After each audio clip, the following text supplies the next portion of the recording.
Bonjour tout le monde, j'espère que vous allez bien. On est encore au lycée Jacques Brel de Vénissieux. Je suis retourné aujourd'hui parce que je n'ai pas eu l'occasion d'avoir Madame Isabelle l'autre jour. Bonjour. Bonjour. Vous allez bien? Très bien, merci. Ça va. Donc comme je vous disais, vous savez déjà, je suis intervenu ici lundi dernier.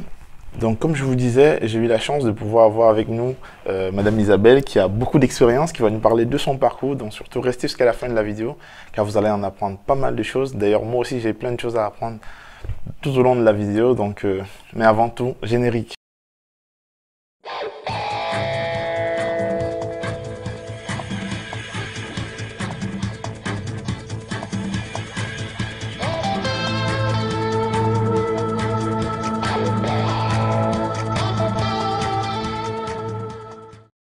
Donc rebonjour Madame Isabelle. Bonjour. Ouais.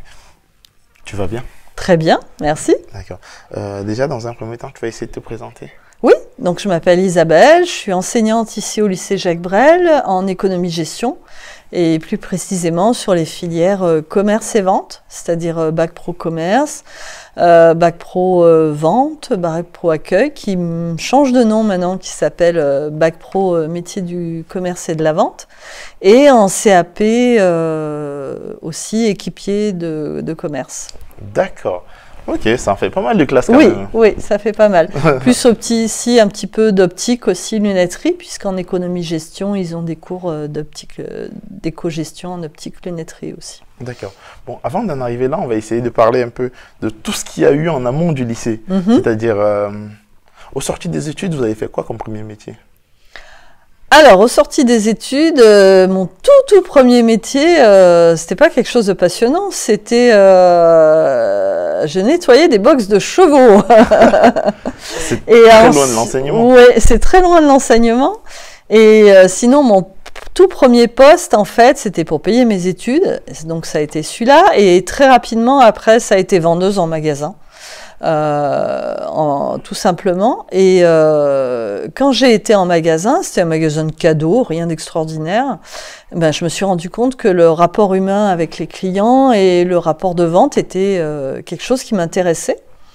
Et puis c'était un milieu qui m'intéressait. Donc à l'époque, je faisais des études beaux-arts. Donc rien à voir. Et donc du coup, je me suis un peu orientée au niveau des beaux-arts sur ce qu'on appelle le merchandising, c'est-à-dire la mise en avant des produits. Et du coup, j'ai été pendant 5 ans vendeuse puis adjointe de magasin. Et suite à ça, j'ai repris les études. J'ai fait un BTS à l'époque qui s'appelait Force de vente, qui était un BTS au niveau management des équipes de vente. Et donc, je suis entrée dans l'enseigne Etam en tant qu'adjointe, puis responsable de magasin. Et suite à ça, j'ai fait 2-3 enseignes aussi un peu différentes. Et ensuite, je suis rentrée dans une grande enseigne qui s'appelle la Compagnie des Petits, qui a à peu près 150 magasins en France. Donc, je suis rentrée comme directrice de magasin, après directrice régionale, et puis après directrice de réseau, du réseau de magasins. D'accord. Avant qu'on ne continue, oui, j'aimerais quand même savoir un truc. Comment est-ce qu'on peut faire des études dans les beaux-arts et en parallèle avoir tout ce success story là dans eh ben, tout simplement parce que moi les beaux-arts au départ c'était vraiment sur la partie de décoration, c'est-à-dire faire des décors de théâtre, de choses comme ça. Et il se trouve que en faisant mes études, j'ai fait ce métier-là pour payer mes études et j'ai découvert le métier de la vente. Et en fait, le Beaux-Arts m'a aidé sur la partie mise en avant des produits, faire une vitrine, placer des produits en magasin de façon à que ce soit joli, présentable et attirant pour les clients. Donc ça a été le premier lien, on va dire, entre les deux. Et puis après, ça a été de la formation aussi par soi-même où on apprend en faisant son métier, tout simplement. D'accord. Et du coup, qui a choisi alors, qui a été à l'origine du choix des beaux-arts? Ah, mais ça, c'était moi. C'était moi dans le sens où j'étais toujours intéressée par la mise en valeur des choses. Je suis quelqu'un qui est très, très intéressé par l'art en général, notamment l'art contemporain ou des choses comme ça. j'ai eu la chance d'avoir des parents qui m'ont fait beaucoup voyager, donc dans beaucoup de pays, et j'ai toujours été intéressée, que ce soit par l'artisanat, parce que je trouve que l'artisanat, dans tous les pays, il y a des choses très intéressantes, et puis par aussi les différents peintres ou sculpteurs de pays, comme Picasso, Botero, des choses comme ça. Donc j'étais intéressée par ça. Et puis en fait, le chemin s'est fait petit à petit d'aller vers où j'étais pas passionnée par les études, d'aller plus vers l'art. Donc c'est pour ça que j'ai fait ça. D'accord. Et c'était à Lyon, juste pour savoir? C'était à Nîmes. À Nîmes, d'accord. Bon, aujourd'hui on est à Lyon, hein, donc on est à Lyon, ouais. Ok. Et du coup, pour avoir fait des études en Beaux-Arts, vous avez arrêté. Bon, je vais essayer de tutoyer pour que la discussion soit un peu plus facile. Oui. Tu as fait des études en Beaux-Arts jusqu'à quel niveau? Niveau bac plus 2, en fait. D'accord. Je suis pas allée jusqu'à la fin du cursus parce que j'étais pas une élève très complaisante, on va dire. J'étais plus dans mon idée de l'art que des fois celle de mes profs. D'accord, je vois. Et puis j'ai eu la chance d'avoir un prof qui s'appelle Monsieur Combas, qui est un grand peintre en France et qui avait toujours comme discours dans ses cours de dire l'art c'est ce que vous en faites, c'est pas ce qu'on vous dit ce que c'est. Voilà, c'est quand vous regardez un tableau, on vous dit que c'est ça, mais vous en pensez ce que vous voulez. Il était très libre dans ses choix et du coup, moi j'avais plutôt tendance à faire ce que j'avais envie et du coup ça cadrait pas toujours avec certains profs. D'accord. Donc j'ai très vite compris que je rentrerais pas dans ce moule-là et effectivement le fait d'être vendeur en magasin m'a ouvert sur ce métier et qui m'a passionnée. Puis je trouve que voilà, le métier de vendeur c'est un métier passionnant parce qu'on sait jamais ce qu'on va faire le matin ou jusqu'à la journée. On rencontre des gens qu'on rencontrerait presque jamais. Moi j'ai eu la chance dans mon parcours professionnel de rencontrer des gens de tout type, des gens qui viennent vous raconter leur vie, des gens qui ont des malheurs et qui des fois en magasin se reportent. Ça se revoit. On a la chance aussi en magasin des fois de croiser des gens extraordinaires. Moi j'ai eu la chance de croiser Michael Jackson quand même. Donc voilà, ah ouais. Ça fait partie des meilleurs souvenirs en magasin quand même d'avoir Michael Jackson.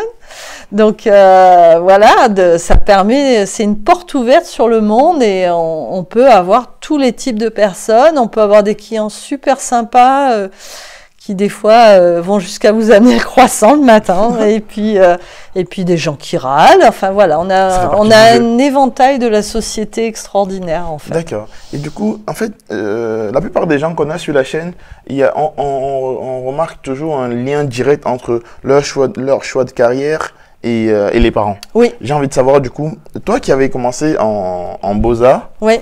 Quelle a été la place ou du moins le rôle des parents dans ce changement de carrière là comme ça?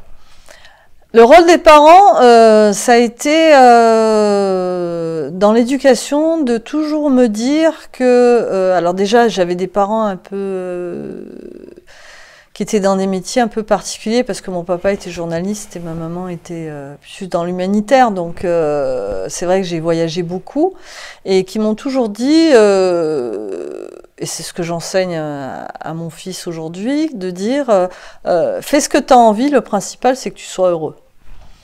Même si t'es éboueur, si t'es heureux d'être éboueur, c'est pas grave. Voilà. Donc ça a toujours été un peu le mot d'ordre chez moi.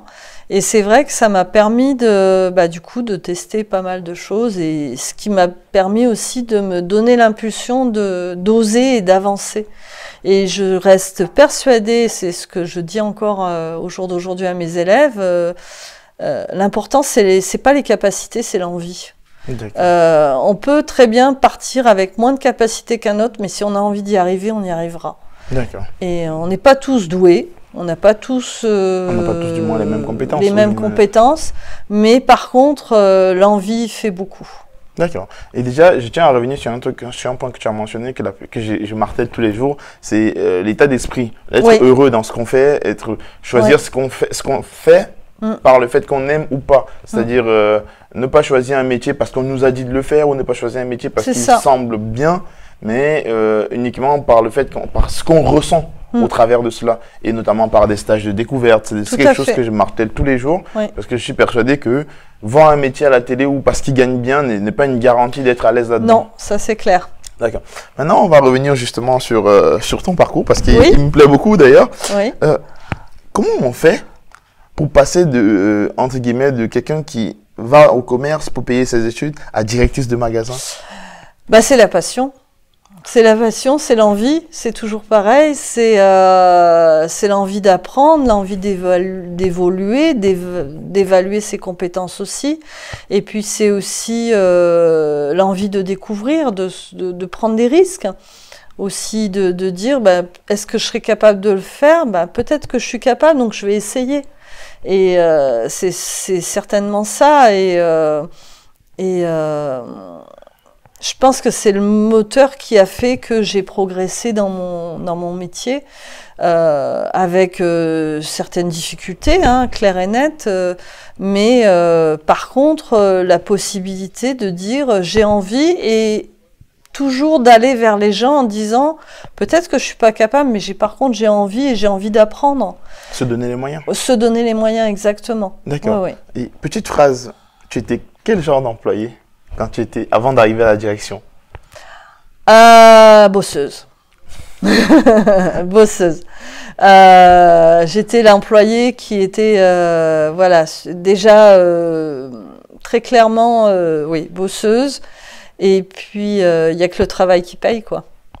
Il n'y a que le travail qui paye. Et puis aussi, c'est des fois profiter, oser. Je donne un exemple. Par exemple, quand j'étais en tant que vendeuse, bah, de dire à mon adjointe de magasin, bah, écoute, peut-être plus tard, j'aimerais ça. Est-ce que je peux t'observer? Est-ce que sans me mêler de ce que tu fais, est-ce que je peux regarder comment tu fais? Est-ce que tu peux m'expliquer certaines choses? Et juste le fait de poser la question, on a fait un grand pas en avant. Et souvent, je le vois maintenant en tant qu'enseignante, les jeunes, ils osent pas, quoi. Ils osent pas poser des questions, ils osent pas dire, bah tiens, on utilise tel appareil en magasin, est-ce que je peux voir comment ça marche? Exactement. C'est juste ça, c'est de la curiosité et de l'envie.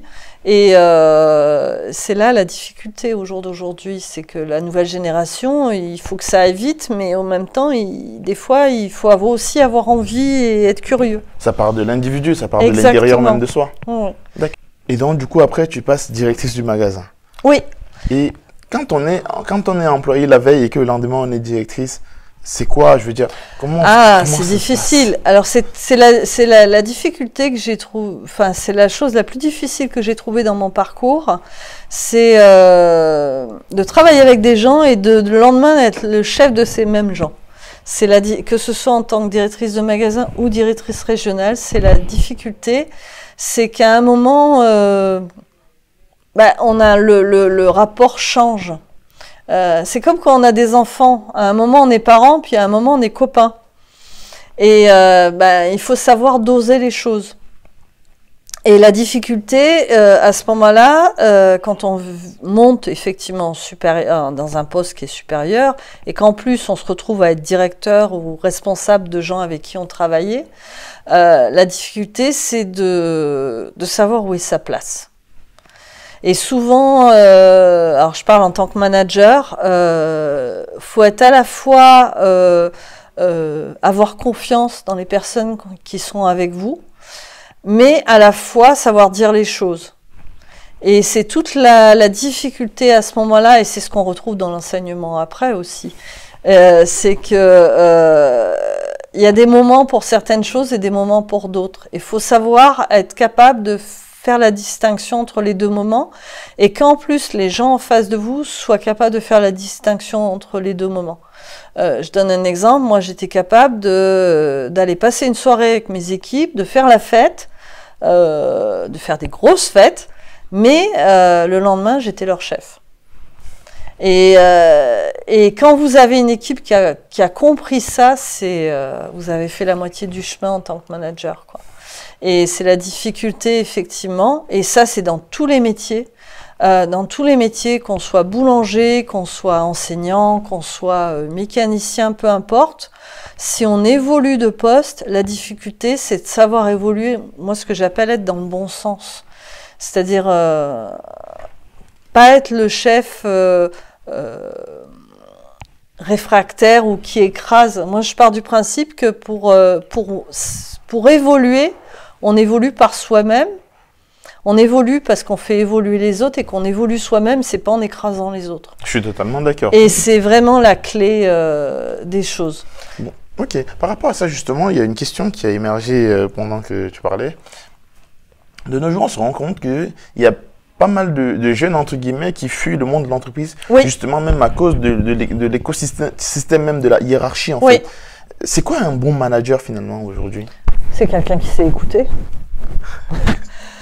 Tout simplement quelqu'un qui sait écouter, qui connaît ses personnes, qui sait que telle personne, peut-être qu'elle a des difficultés, peut-être qu'il y a des choses qu'elle ne maîtrise pas et qui va l'aider justement à avancer.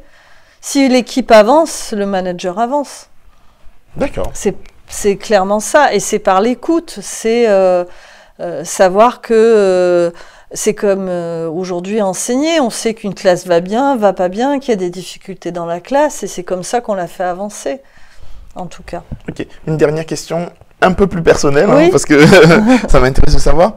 Il y a souvent des cas de figure dans des entreprises, je vais prendre l'exemple de la mécanique, parce que moi je suis un peu issu de la mécanique, où on va avoir dans une entreprise un employé qui est très bon techniquement, et il y aura besoin d'un manager. On va se poser la question, est-ce qu'on fait monter l'employé en manager ou on prend un manager en extérieur pour venir gérer l'équipe? Ça, c'est une grande question de management. Est-ce qu'on fait... C'est toujours plus facile de manager des gens quand on connaît le métier. Moi, je dis toujours quand on a mis les mains dans le moteur. C'est toujours la difficulté. Enfin, moi, par exemple, dans mon parcours professionnel, j'ai été amenée à recruter des gens qui venaient de Bac Pro, qui venaient de BTS, qui venaient d'écoles de commerce. Et c'est toujours la difficulté. Un vendeur, il a du mal à vendre quelque chose. Enseigner la vente sans avoir fait de vente, c'est compliqué. Si on ne s'est jamais retrouvé devant les difficultés, c'est comme un ingénieur qui se retrouve devant un moteur et qui n'a pas son permis de conduire, c'est pareil. C'est difficile d'enseigner quelque chose qu'on n'a jamais pratiqué. Et on le voit dans beaucoup de métiers ou de management, même au niveau d'entraîneurs sportifs. Pourquoi souvent les entraîneurs sportifs sont des anciens sportifs de la catégorie? Parce qu'ils savent que courir un 10 000 mètres, c'est compliqué et ils connaissent les difficultés. Donc c'est un petit peu pareil. Et c'est ça la difficulté de faire les bons choix. Alors parfois on va choisir effectivement quelqu'un qui s'y connaît très bien dans le moteur, mais qui a pas les capacités à manager. Par contre, on va avoir des très bons managers, mais qui n'ont pas les connaissances techniques. Si. Donc à ce moment, c'est là où rentre en lieu la formation. Tout à fait. En tout cas. D'accord, ok. Bon, merci beaucoup. Et juste après ça, tu es allé au Canada? Oui. Je suis allée au Canada, j'ai voulu quitter la France parce que j'avais fait un peu le tour de mon métier et je trouvais que les entreprises nord-américaines étaient très avancées. Donc je suis partie au Canada et ce qui m'a permis aussi d'évoluer encore jusqu'à directrice de zone. Ouais. D'accord. Déjà, pourquoi le Canada et pas un autre pays? Bonne question. Pourquoi le Canada et pas un autre pays? Parce que j'avais pas mal voyagé, j'avais fait pas mal de pays différents. Et le Canada, il y avait le côté francophone, très honnêtement. J'étais pas extraordinaire en anglais, donc et j'ai bien compris en arrivant là-bas qu'il va falloir que je m'améliore, et je me suis améliorée d'ailleurs, parce que l'anglais c'est très important. Et puis aussi parce que effectivement ça regroupait l'Amérique du Nord et ça permettait d'évoluer dans mon métier. D'accord. Et est-ce que ça n'a pas été dur l'intégration au Canada? Si, ça a été dur parce que, comme tous les pays où on arrive en immigration, c'est compliqué. Faut pas croire que l'immigration est facile, parce que qu'on le veuille ou non, on n'est pas du pays, on n'a pas la culture. Il y a des choses où il a fallu revoir. Par exemple, au niveau du management, en France, on se permet des choses en management qu'on se permet pas au Canada. Le contrat de travail, la notion de travail n'est pas la même, la notion d'heures de travail, de quantité de travail n'est pas la même, donc il faut s'adapter. Et c'est là que je dirais que ce soit quelqu'un qui s'implique dans des nouvelles études, dans un nouveau métier ou dans une nouvelle formation, moi je dis toujours, faut ouvrir au maximum pour essayer de laisser la possibilité d'évoluer. Et c'est vrai que si on reste dans ces cases et qu'on dit je sais faire ça et je vais faire la même chose, ça marche pas. D'accord, ok. Ça c'est clair. Et t'es resté combien de temps au Canada? En tout 9 ans. Toujours dans le même poste? Oui, pas toujours dans le même poste. Au début aussi, pareil, je suis redevenue directrice de magasin, hein, parce qu'il faut savoir repartir à la base. Et pareil, j'ai évolué au niveau de l'emploi, mais c'est en étant ouvert et en s'adaptant et en ayant l'envie d'évoluer. D'accord. Et quelle est la différence? Je vais prendre un exemple tout bête. En France, tu as dû faire du recrutement. Au Canada également. Oui, il y a une grosse différence. Voilà, j'ai envie de savoir rien que déjà. Alors la différence, c'est qu'en France, on recrute par niveau. C'est-à-dire, on veut quelqu'un qui a un niveau BTS ou un niveau ingénieur, mais par contre, on ne regarde pas s'il a envie. Alors qu'au Canada, on va d'abord regarder s'il a envie et ensuite voir s'il a les compétences. Et s'il les a pas, c'est pas grave, on va le former. Alors qu'en France, on vous demande d'avoir les compétences avant de faire le job. Alors que là-bas, on vous donne le job, mais on va vous former avant pour avoir les compétences. On est complètement à l'envers. D'accord. Je vous donne un exemple. Par exemple, quelqu'un qu'on met à un poste et qui a des difficultés dans son poste, en France, on va attendre qu'il soit au fin fond des difficultés pour réagir. Et peut-être pour lui donner une formation ou le coacher sur ses difficultés. Alors qu'au Canada, on va anticiper ça avant qu'il soit dans le poste. On va voir les difficultés, on va mettre tous les moyens en œuvre pour que quand il arrive à son poste, il soit complètement dégagé des difficultés et qu'il soit opérationnel. D'accord. Mais c'est très à l'envers. En comparant les deux, on voit bien qu'il y en a l'une des deux solutions qui est déficitaire si on regarde sur le long terme. Non, parce que ce qui est mis avant au Canada est payant après. Alors qu'en France, on va être déficitaire sur, effectivement, on va mettre quelqu'un en poste où il va avoir des difficultés, puis à un moment, on va lui dire, c'est trop difficile, tant pis, tu restes pas à ce poste. Oui. Et c'est là ce qu'on n'a pas compris en France. Voilà, c'est justement de ça que je parlais, parce que quelqu'un qui est motivé est prêt à apprendre. Oui. Et quelqu'un qui a envie, il est prêt à apprendre. Donc, de toute façon, je pense que c'est un investissement très gagnant dans la mesure où on le forme et dès qu'il commence le travail, il est opérationnel et il est rentable. Oui. Contrairement à quelqu'un qui en prend, même s'il a des compétences et s'il n'est pas motivé, il ne pourra pas être rentable. Exactement. Donc, mais après avoir constaté ça, pourquoi est-ce que c'est encore le cas en France alors? C'est institutionnel. Parce que le système est comme ça, parce que le système a toujours fonctionné comme ça. Et que, alors heureusement les choses changent, hein, heureusement petit à petit, on le voit avec l'arrivée des open space, l'arrivée des formations, l'état d'esprit de la formation continue, par exemple, qui est arrivé quand même très tard en France, hein, dans les années 70. On le voit aujourd'hui parce que de plus en plus, il y a des possibilités de formation en entreprise avec le CIF, avec les modules de formation interne qui sont mis en place. Mais ça prend du temps. D'accord. Ça prend du temps. Ok. Et si aujourd'hui il fallait choisir entre le modèle de travail à l'américaine, ou du moins à la canadienne et à la française? La canadienne, l'avantage, c'est qu'ils sont productifs, mais sur long terme. Par contre, ils ne savent pas travailler dans l'urgence. Alors que nous, en France, qu'on le veuille ou non, on est quand même les champions du monde de la productivité. Et on sait travailler dans l'urgence. Donc l'avantage, il est là. C'est que sur un court temps, on est capable de mettre ce qu'on appelle le coup de collier pour travailler dans l'urgence. Alors que la mentalité nord-américaine, on va faire beaucoup d'heures, mais au final, on n'est jamais en sur-régime. On n'est jamais en sur-régime. Donc c'est la différence. Ok. D'ailleurs, les Canadiens ou les Nord-Américains vous le disent bien, quand on vient d'Europe, ils vous disent « Ouh, on va doucement. » Slowly. Ok. Oui. Bon, aujourd'hui, on est en France. Hein. Oui. Tu avais dit que tu es revenu du Canada. Oui, mais je suis très contente d'être revenue en France. D'accord, ok. Bon, dans la prochaine vidéo, du coup, tu vas un peu nous dire pourquoi tu es revenu, qu'est-ce qui s'est passé, qu'est-ce que tu fais aujourd'hui finalement, après avoir été directrice magasin régional et ainsi de suite. Oui. Donc, j'espère que vous avez regardé la première partie de la vidéo jusqu'à la fin. Je vous en remercie fortement et n'hésitez pas à nous dire ce que vous en pensez en commentaire. Si vous avez des questions, nous les attendons en commentaire et je me ferai le plaisir de vous apporter des éléments de réponse. Auquel cas, je viendrai personnellement revoir Isabelle pour lui poser des questions si jamais c'est de l'ordre de... c'est à son niveau en tout cas. Sur ce, merci d'avoir regardé et à tout de suite pour la prochaine.